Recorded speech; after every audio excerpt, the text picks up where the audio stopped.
देखिए भैया,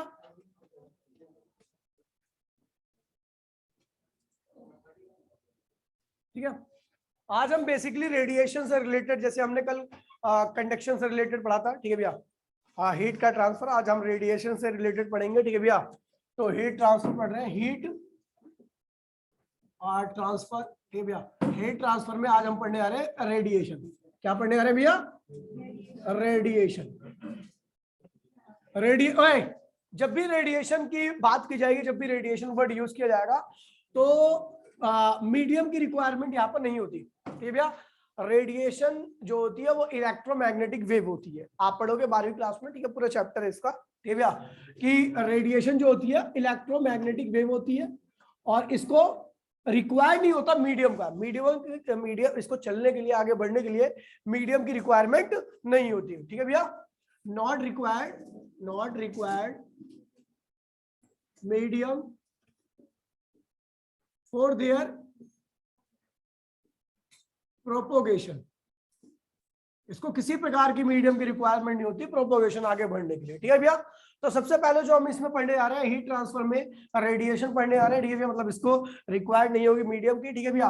अब मैं बात करने आ रहा हूं इसमें सबसे पहले भैया कि हीट जो होती है, ठीक है भैया, जो एक बॉडी से दूसरी बॉडी में जो हीट का ट्रांसफर होता है, ठीक है भैया, वो किस प्रकार से होता है। तो इससे मैं सबसे पहले एक प्रोविस्ट नाम के एक साइंटिस्ट है, उन्होंने बताया भैया, प्रोविस्ट ने, कि भैया कोई बॉडी कितने भी टेम्परेचर पर हो, चाहे वो हाईयर टेम्परेचर पर हो चाहे वो लोअर टेम्परेचर पर हो, दो बॉडी है, दो बॉडी कितने भी टेम्परेचर पर हो, चाहे एक का लो हो एक का हाई हो, ठीक है भैया, तो उनके बीच में हीट का क्या होता है भैया? लेन देन लगा रहता है। जो ज्यादा हाई टेम्परेचर पर होगी, जो ज्यादा बड़े टेम्परेचर पर होगी, वो ज्यादा हीट देगी, कम हीट लेगी। जो कम टेम्परेचर पर होगी वो कम हीट देगी लेकिन ज्यादा हीट लेगी। समझ गए भैया? दोबारा बोल रहा हूं भैया, इसे कहते हैं भैया जो हीट ट्रांसफर हो रहा है। देखिए भैया, इन्होंने प्रोवेस्ट ने बोला, प्रोवेस्ट नाम के एक साइंटिस्ट थे, प्रोवेस्ट, ठीक है भैया। तो इन्होंने बोला भैया कि कोई बॉडी कितने भी टेम्परेचर पर हो, अभी हमने पढ़ा था कि the transfer of heat take place from higher temperature to lower temperature, लेकिन इन्होंने क्या बोला भैया कि कोई बॉडी कितने भी टेम्परेचर पर हो, चाहे वो ज्यादा पर हो चाहे वो कम पर हो, वो हीट का हमेशा ट्रांसफर लेन देन करती रहती है। जो ज्यादा टेम्परेचर पर होती है बॉडी, ध्यान दीजिए भैया, दो बॉडी है, एक बॉडी ज्यादा टेम्परेचर पर है, दूसरी बॉडी कम टेम्परेचर पर है। जो ज्यादा बॉडी टेम्परेचर पर होगी वो ज्यादा हीट लॉस करेगी लेकिन कम हीट गेन करेगी, ठीक है भैया। जो ज्यादा टेम्परेचर पर होगी वो ज्यादा हीट लॉस करेगी, कम हीट गेन करेगी। लेकिन जो कम टेम्परेचर पर रहती है वो कम हीट लॉस करेगी और ज्यादा हीट क्या करेगी भैया? गेन करेगी। बेटा क्लियर है सबको? ठीक है भैया, लिखिए भैया फटाफट जल्दी से इसके बारे में, जल्दी से फटाफट, जल्दी से जो बोर्ड पे लिखा हुआ है वो लिख दीजिए पहले उसके बारे में। जो बोर्ड पे लिखा हुआ है उसको लिखिए पहले फटाफट।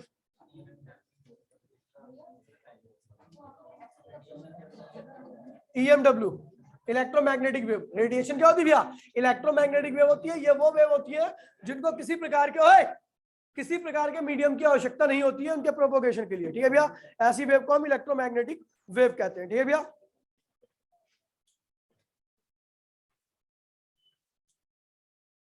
ठीक है भैया, देखिए भैया, theory of exchange of heat, theory of exchange of heat, theory of exchange of heat, theory of exchange of heat, heat exchange करने की theory, theory of exchange of heat. लिखिए भी आगे, ठीक है, देखिए प्रीवोस्ट थ्योरी ऑफ एक्सचेंज, लिखिए भैया प्रीवोस्ट, PREVOST, प्रीवोस्ट, जो हमें यहां पे पढ़ना जो थ्योरी, वो Prevost theory of exchange of heat,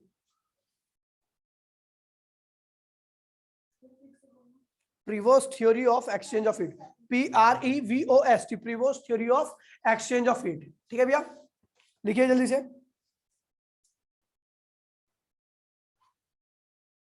देखिए फर्स्ट, पहली थ्योरी फर्स्ट लिखिए, इसके कुछ पॉइंट्स है थ्योरी के। पहला पॉइंट लिखिए भैया प्रीवोस्ट थ्योरी में, प्रीवोस्ट थ्योरी में पहला पॉइंट लिखिए भैया, देखिए all bodies at temperature, all bodies at temperature, all bodies at temperature above 0 Kelvin, जो भी बॉडी 0 केल्विन से ऊपर है, क्योंकि 0 केल्विन पे कोई भी रेडिएशन नहीं पॉसिबल है, जो भी बॉडी 0 केल्विन से ऊपर के टेम्परेचर पर है, 0 केल्विन क्या भैया, लोवेस्ट टेम्परेचर है, क्या भैया, उससे लोवेस्ट टेम्परेचर एग्जिस्ट नहीं कर सकता। लेकिन कह रहा है भैया जो भी बॉडी 0 केल्विन से ऊपर है, सबकी सब क्या करती है भैया, हीट एमिट करती है, सबकी सब क्या होती है भैया, हीट एमिट करती है। तो लिखिए भैया, all bodies at temperature above 0 kelvin emits heat, emits heat to the surrounding, emits heat to the surrounding, emits heat to the surrounding, emits heat to the surrounding, and gain heat, emits heat to the surrounding and gain heat from the surrounding, at all time, gain heat to the surrounding at all time। कह रहा भैया कोई भी body जो 0 kelvin के ऊपर होती है वो सराउंडिंग में हीट देती है और सराउंडिंग से हीट क्या होती है भैया, लेती है। आगे लिखिए भैया सेकंड पॉइंट लिखिए जल्दी फटाफट बेटा, जल्दी से जल्दी फटाफट जल्दी से लिखिए भैया, द अमाउंट ऑफ हीट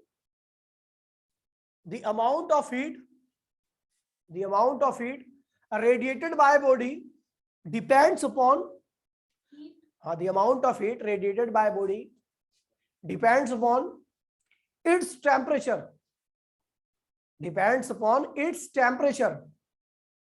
जो बॉडी हीट रेडिएट करेगी वो हीट का रेडिएशन जो होगा वो किस पे डिपेंड करेगा भैया, टेम्परेचर पे। ठीक है भैया, नीचे लिखो इसी के नीचे, the body at higher temperature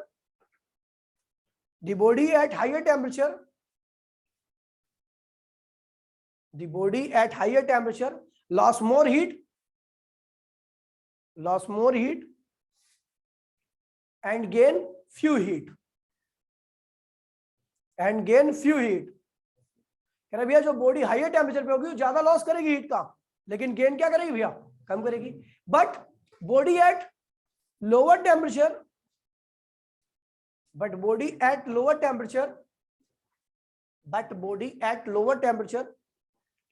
loss few heat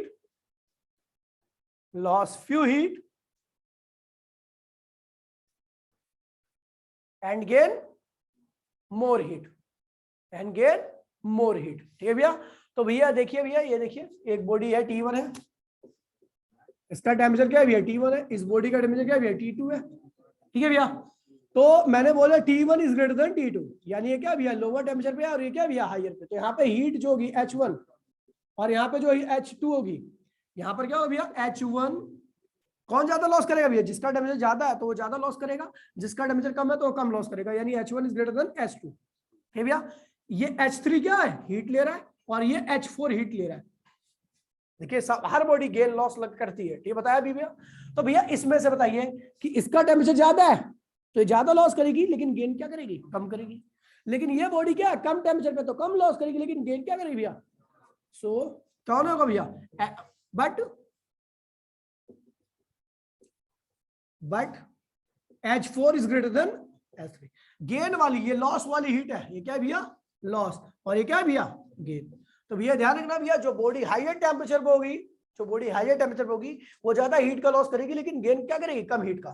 लेकिन जो बॉडी कम टेम्परेचर पे होगी वो ज्यादा कम लॉस करेगी और गेन क्या करेगी भैया, ज्यादा करेगी। क्लियर है बेटा, हेलो, हाँ कौन, बॉडी का टेम्परेचर सेम रहे, अगर दोनों बॉडी का टेम्परेचर क्या हो जाए भैया, सेम हो जाए, T1 इक्वल टू T2, तो जितना हीट लॉस करेगी पहली बॉडी उतना दूसरी वाली बॉडी क्या करेगी, गेन करेगी। जितना दूसरी वाली बॉडी लॉस करेगी उतना पहली वाली बॉडी क्या करेगी भैया। तो उनमें दोनों की वैल्यू क्या होगी, लॉस गेन का रेट क्या होगा, फिक्स रहेगा। लेकिन अगर डिफरेंट टेम्परेचर पर है तो जो होगा वो इस तरीके से होगा। ठीक है भैया, चलो भैया आगे बढ़ते हैं, लिखिए भैया, लिखिए सेकंड, थर्ड लिखिए, the rate of heat radiated by, भाई लिखियो प्लीज भैया, थर्ड पॉइंट है, the rate of heat radiated bye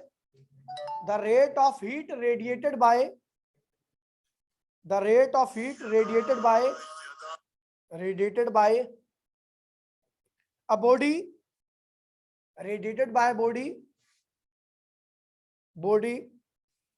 increases with increase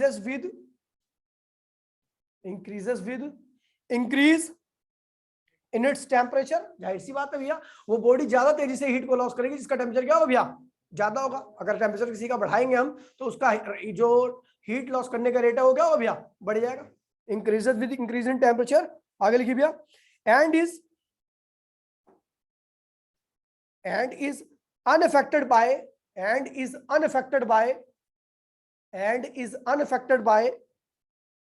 the presence of surrounding and is unaffected by the presence of surrounding। दोबारा बोल रहा हूं भैया, the rate of heat radiated by body increases with increase of its temperature, ठीक है भैया, and is unaffected by the presence of surrounding। बाहर क्या पड़ा है, क्या है, क्या चीज है, इससे कोई फर्क नहीं पड़ता। अगर बॉडी का टेम्परेचर बढ़ा दिया मैंने तो क्या होगा भैया, हीट का रेडिएशन भी क्या होगा भैया, बढ़ जाएगा। समझिए भैया। अगले लिखिए भैया, अगले लिखिए चौथा point, there is a continuous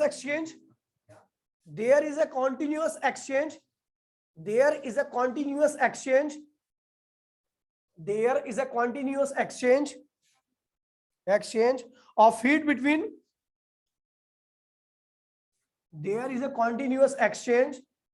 in between system and surrounding, whatever be the temperature,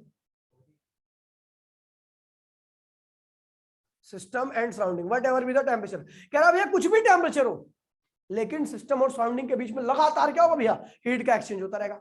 देखिए भैया, बी द टेम्परेचर। देखिए भैया, कह रहा भैया देखिए सिस्टम का, अरे यार चुप हो जाओ थोड़ी देर, रुक जाओ मेरी बात सुन लो। कह रहा भैया एक बॉडी है जिसका टेम्परेचर अभी सराउंडिंग से ज्यादा है, तो भैया सराउंडिंग में ज्यादा हीट देगी, लेगी कम, देगी ज्यादा, लेगी कम। अब क्या हो भैया, ये कब तक चलता रहेगा मैटर, जब तक कि दोनों का टेम्परेचर क्या हो जाए भैया, एक जैसा। जब सेम हो जाएगा फिर भी एक्सचेंज होगा, जितना देगी उतना ही क्या होगी, ले लेगी। कभी दोनों का, जब जिन दो बॉडी का टेम्परेचर सेम रहता है तो उनके बीच में भी हीट का एक्सचेंज होता है, प्रोवेस्ट के हिसाब से उन दोनों के बीच में भी हीट का एक्सचेंज होता है, लेकिन दोनों बराबर हीट, जितना लॉस करेगी उतना गेन, जितना लॉस करेगी उतना गेन। ठीक है भैया, दोनों के बीच में एक्सचेंज ऑफ हीट क्या होगा, सेम अमाउंट में होगा। कुछ भी टेम्परेचर, मैंने बोला ना स्टार्टिंग में, कोई भी टेम्परेचर हो एक्सचेंज ऑफ हीट हमेशा ही होगा। अब ज्यादा कम जब होगा, अगर डिफरेंट हीट का एक्सचेंज जब होगा जब दोनों का टेम्परेचर क्या होगा भैया, अलग अलग होगा। जो अगर इक्वल एक्सचेंज हो रहा है दोनों के बीच में, इसका मतलब दोनों का टेम्परेचर क्या है भैया, आपका सेम है, आइडेंटिकल है। ठीक है भैया, आगे लिखिए भैया, अगला पॉइंट। ठीक है भैया, अगला पॉइंट लिखिए जल्दी से फटाफट। द राइज और fall in temperature, the rise और fall in temperature, the rise और fall in temperature, the rise or fall in temperature of a body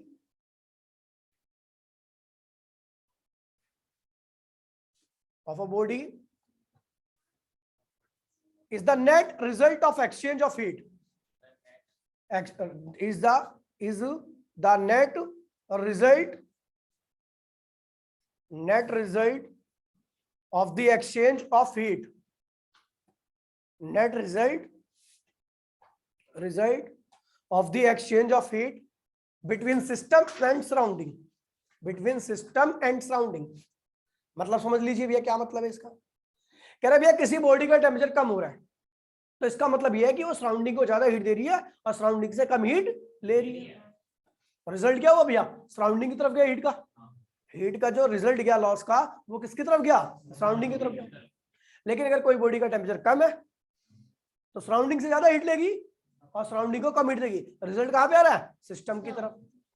समझिए भैया, तो अगर हीट का लॉस ज्यादा कर रहा है सिस्टम तो रिजल्ट कहां जाएगा भैया, सराउंडिंग की तरफ। ठीक है भैया, और हीट का गेन ज्यादा कर रहा है सिस्टम तो रिजल्ट कहां आएगा भैया, सिस्टम की तरफ। मतलब अगर किसी का टेम्परेचर राइज हुआ तो इसका मतलब क्या है भैया, वो हीट का लॉस कम कर रहा है, गेन ज्यादा कर रहा है। किसी का टेम्परेचर कम हो रहा है तो इसका मतलब हीट का लॉस ज्यादा कर रहा है, गेन क्या कर रहा है भैया, कम कर रहा है। समझ गए भैया, कोई दिक्कत तो नहीं है। चलो भैया अगला लिखिए, लास्ट पॉइंट है। ठीक है, अगला लिखिए, the exchange of heat the exchange of heat between the exchange of heat between the exchange of heat between a body and its surrounding, the exchange of heat between a body and its surrounding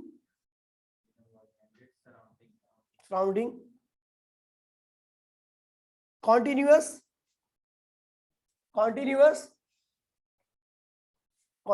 till a dynamic thermal equilibrium, dynamic thermal equilibrium की जितनी heat वो दे रहा है उतनी वो ले, ठीक है, बराबर हीट जब दे लेंगे तो दोनों कहेंगे भैया डायनेमिक थर्मल इक्विलिब्रियम, ठीक है भैया। Dynamic thermal equilibrium is established between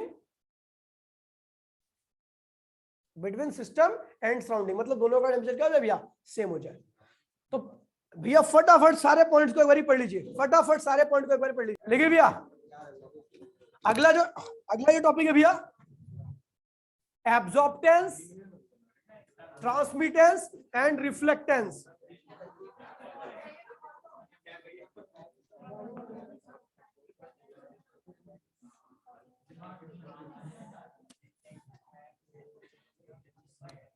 देखिए भैया टॉपिक का नाम है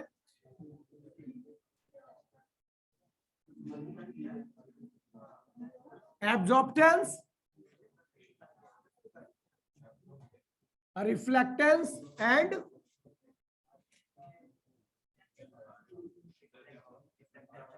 ट्रांसमिटेंस, ठीक है भैया, ये ठीक है भैया, एब्जॉर्प्टेंस, रिफ्लेक्टेंस एंड ट्रांसमिटेंस है क्या भैया। देखिए ध्यान दीजिए भैया, ये आपकी एक स्लैब है, ठीक भैया, ट्रांसपेरेंट है,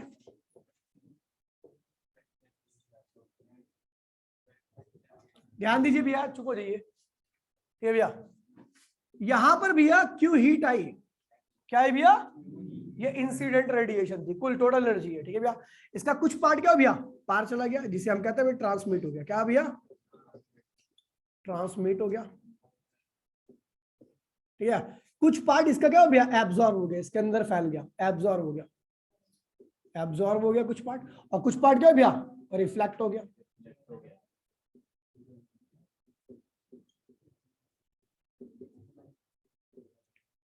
रिफ्लेक्ट हो गया, ठीक है भैया। तो जो रिफ्लेक्ट पार्ट है उसको मैं क्यू आर लिख देता हूं, क्या लिखता हूं भैया, इस क्यू हीट का क्यू आर पार्ट क्या हुआ रिफ्लेक्ट हो गया। जो एब्जॉर्ब हुआ उसको क्यू ए लिख देता हूं, क्या लिखता हूं भैया क्यू ए, और जो ट्रांसमिट हो गया उसको क्यू टी लिख देता हूं, ठीक है भैया। तो जो रिफ्लेक्टेंस होता है एब्जॉर्प्टेंस को ए से लिखता हूं, ठीक है भैया। वो क्या होता है भैया, एब्जॉर्प्टेंस जो होता है आपका वो होता है भैया एब्जॉर्ब की गई एनर्जी जो कि क्या है भैया क्यू है, अपॉन में इंसिडेंट एनर्जी जो कि क्या है भैया क्यू, इसे कहते हैं एब्जॉर्प्टेंस, ठीक है, एब्जॉर्प्टेंस, ठीक है भैया। दूसरा है भैया रिफ्लेक्टेंस, क्या होगा, रिफ्लेक्ट की गई एनर्जी जो कि क्या है भैया क्यू आर है, इंसिडेंट एनर्जी जो कि क्या है भैया क्यू है, तो ये क्या होगा, ये होगा आपका आर, ये रिफ्लेक्टेंस हो गया, ठीक है भैया। अगला है भैया आपका ट्रांसमिटेंस, क्या है भैया ट्रांसमिटेंस, टी से लिखते हैं इसको, ठीक है भैया। ये क्या है भैया ट्रांसमिट की गई एनर्जी अपॉन में इंसिडेंट एनर्जी। अब ये तीनों पैरामीटर अगर मैं जोड़ू ए प्लस आर प्लस टी करता हूं तो भैया क्या आता है भैया 1 आता है, क्या आता है भैया, कैसे बनाएगा पता है आपको भैया, क्योंकि आपको पता है कुल एनर्जी क्या है क्यू, अगर इन तीनों को जोड़ूंगा तो Q A plus Q R plus Q T, तीनों का सम भी क्या आएगा, ये ध्यान रखना भैया, क्यू आर रिफ्लेक्ट की गई एनर्जी, ट्रांसमिट की गई एनर्जी और एब्जॉर्ब की गई एनर्जी का सम क्या होगा भैया, इंसिडेंट एनर्जी के सम के बराबर आएगा, ठीक है भैया। ध्यान रखना हेयर, तो भैया एब्जॉर्प्टेंस, रिफ्लेक्टेंस और ट्रांसमिटेंस तीनों का सम क्या होगा भैया 1 आएगा, हमेशा क्या होगी इसकी वैल्यू 1 आएगी। और ये देखिए भैया ये जो तीनों चीजें हैं ये अलग अलग बॉडी के लिए अलग अलग होती है। कई बॉडी के लिए, जैसे मैं बात करूं मिरर की, क्या बात करूं भैया मिरर की, तो मिरर पे जितनी भी रेडिएशन पड़ती है, जितनी भी एनर्जी पड़ती है वो उसको लगभग रेडिएशन को क्या होता है रिफ्लेक्ट करता है, यानी उसका रिफ्लेक्टेंस ज्यादा है, एब्जॉर्प्टेंस और ट्रांसमिटेंस क्या है भैया कम है। मैं बात करूं भैया स्लैब की, स्लैब जो होता है ट्रांसपेरेंट स्लैब होता है, ठीक है भैया, उसमें से मोस्टली रेडिएशन क्या होती है, निकल के आर पार चली जाती है, ट्रांसमिट हो जाती है, ठीक है भैया। तो इसका मतलब उसका रिफ्लेक्टेंस और एब्जॉर्प्टेंस क्या था भैया, कम था, लेकिन ट्रांसमिटेंस क्या था भैया, ज्यादा था। बात करूं भैया ब्लैक बॉडी की, किसकी बात करूं भैया, ब्लैक बॉडी की, ठीक है भैया। तो ब्लैक बॉडी क्या क्या जो ब्लैक बॉडी होती है, ठीक है भैया, जो काली बॉडी होती है, तो भैया वो क्या होती है, वो एब्जॉर्ब ज्यादा करती है, रिफ्लेक्ट और ट्रांसमिट क्या करती है भैया, कम करती है। यानी उनका रिफ्लेक्टेंस और ट्रांसमिटेंस क्या होता है भैया, कम होता है, लेकिन एब्जॉर्प्टेंस क्या होता है भैया, काफी ज्यादा होता है, ठीक है भैया। तो यहां पे लिखते हैं भैया इट इज डिफरेंट फॉर, ठीक है, A R and T R different for different body, for different bodies, ठीक है भैया। अगर एग्जांपल के तौर पर मैं बात करूं भैया, reflectance is higher for, note में लिख देना भैया, रिफ्लेक्टेंस इज हायर फॉर, पहला note first, note second, note third, ठीक है भैया, लिखिए फटाफट कॉपी कीजिए। सबको क्लियर है भैया, सबको क्लियर है, ऑनलाइन में सबको क्लियर है भैया, जल्दी बताओ फटाफट।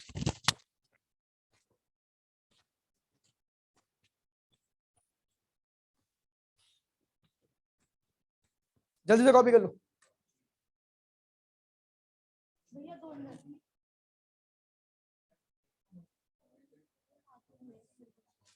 कैसे मारते फिर, धड़ धड़ धड़ मारते हैं, गुट्टी गुट्टी देते हैं। लिखिए भैया पहले नोट में, नोट फर्स्ट में लिखिए, the value of reflectance, the value of reflectance is higher for mirror, the value of reflectance is higher for mirror, note second, mirror,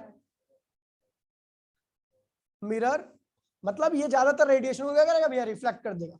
second note में लिखिए भैया, the value of absorptance, the value of absorptance, absorptance, absorptance higher for black body, example में परवेश,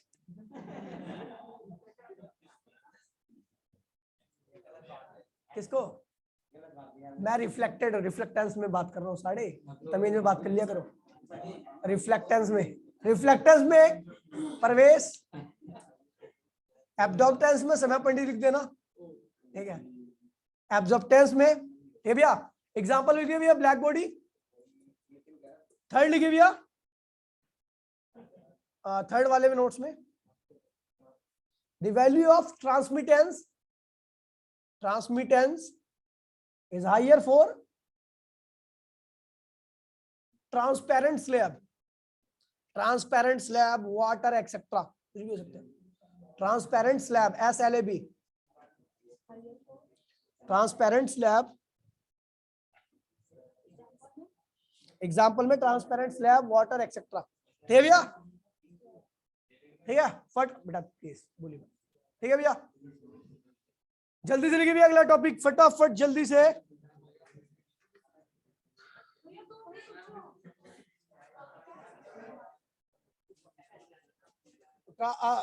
वो sorry, is higher for transmittance, is higher for transparent glass slab, transparent glass slab, slab होता नहीं slab जिसमें experiment pin गाड़ गाड़ी करते थे, 10वीं तो तुम ऐसी पास हो गया हो, तुम्हें कहां से पता होगा।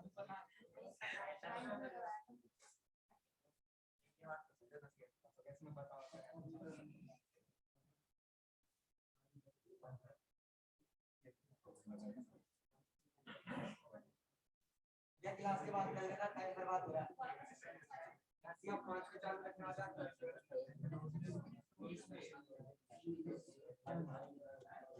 देखिए भैया, भैया देखिए कुछ इंपॉर्टेंट टर्म्स हैं जिसके बारे में मैं बात करने जा रहा हूँ भैया, ठीक है भैया, उन टर्म्स को याद रखना, ठीक है भैया।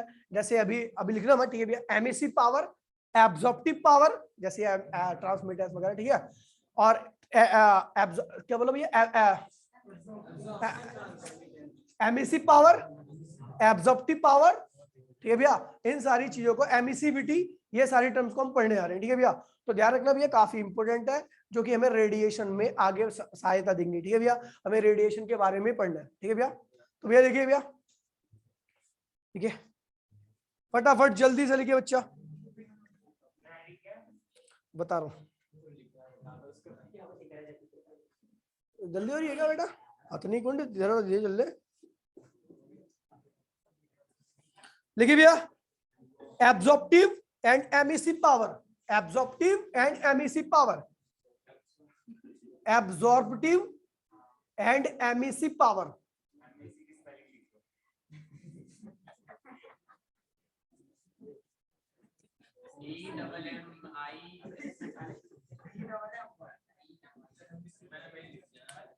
एमिसिव पावर, एब्जॉर्प्टिव पावर मतलब होता है एब्जॉर्ब करने की क्षमता, और एमिसिव मतलब होता है भैया रेडिएट करने की क्षमता। ठीक है भैया, तो भैया ध्यान दीजिए भैया, बोलिए नहीं, मैं दिमाग खराब हो गया, मैं पेल पाल दूंगा, चलेगा। ठीक है भैया, ध्यान दीजिए। ठीक है भैया, तो बात करो भैया एमिसिव एब्जॉर्प्टिव पावर की।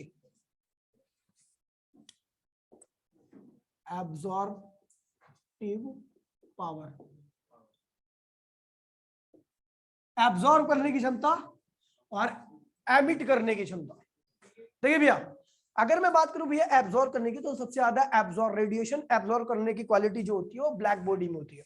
ब्लैक बॉडी पर पड़ने वाली हर तरह की रेडिएशन को क्या करती है भैया, एब्जॉर्ब कर लेती है। ठीक है भैया, किसी भी एंगल पर किसी भी तरह से कोई भी रेडिएशन अगर पड़ती है तो सबको सब कौन कर लेता है भैया, एब्जॉर्ब। ये आपका ब्लैक बॉडी, तो उसकी एब्जॉर्प्टिव पावर क्या होगी भैया, काफी ज्यादा होगी, काफी ज्यादा होगी। लेकिन एमिसिव पावर क्या होती है भैया, तो भैया बॉडी जो होती है वो क्या करती है भैया, जब हायर टेम्परेचर पे होती है, ठीक है भैया, तो लगातार क्या करती है भैया, एनर्जी को एमिट करती रहती है। क्या करती रहती है भैया, एमिट करती रहती है। ठीक है भैया, और ये एमिशन जो होता है वो डिपेंड करता है उसका सरफेस एरिया कितना। अगर कोई देखिए भैया, आप छोटा कप में लोगे चाय तो थोड़ी देर टाइम बाद ठंडी होती है, लेकिन अगर आप वो क्या कहते हैं प्लेट में लेके पियोगे तो जल्दी से क्या होती है, ठंडी हो जाती है।